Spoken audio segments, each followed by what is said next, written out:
एक धनवान सौदागर था। उसकी अति सुंदर 3 पुत्रियां थीं। उनमें से सबसे छोटी पुत्री सबसे अधिक सुंदर और समझदार थी, इसलिए उसका नाम सुंदरी पड़ा। एक दिन सौदागर शहर गया। शहर से वापस लौटते समय सौदागर रास्ता भटक गया और एक सुनने महल में जा पहुंचा।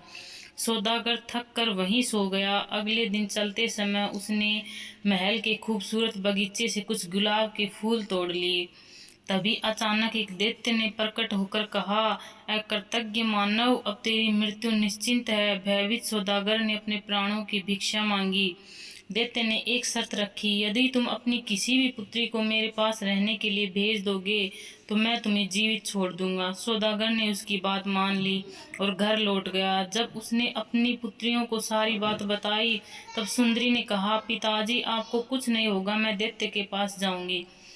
अपने पिता के साथ वह दैत्य के महल में पहुंची। रात्रि के भोजन के बाद दैत्य प्रकट हुआ। उसने उससे पूछा, क्या तुम अपनी मर्जी से आई हो? हाँ, सुंदरी ने उत्तर दिया। दैत्य यह बात सुनकर अत्यंत प्रसन्न हुआ और उससे सुंदरी के सामने महल घूमने का प्रस्ताव रखा।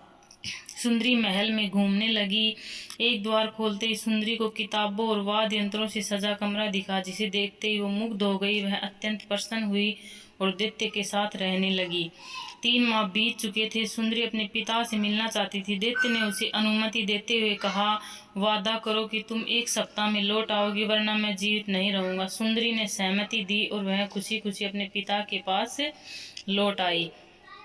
एक रात उसने स्वप्न में देखा कि महल के बगीचे में दैत्य मरणासन अवस्था में पड़ा है। वह भयभीत होकर तुरंत लौट आई। उसने दैत्य को झरने के किनारे मरणासन अवस्था में पाया। सुंदरी विलाप करती हुई उससे लिपटकर बोली, प्रिय दैत्य, कृपा आंखें खोलो, मैं तुमसे विवाह करूंगी। यह सुनते ही दैत्य एक सुंदर राजकुमार में परिवर्तित हो गया। राजकुमार ने उसे समझाया, एक जादूगरनी ने मुझे दैत्य बना दिया था। उस श्राप से मुझे मुक्ति तभी मिलती जब कोई सुंदर स्त्री स्वेच्छा से मुझसे विवाह के लिए राजी होती। दोनों ने विवाह कर लिया और सुखपूर्वक रहने लगे।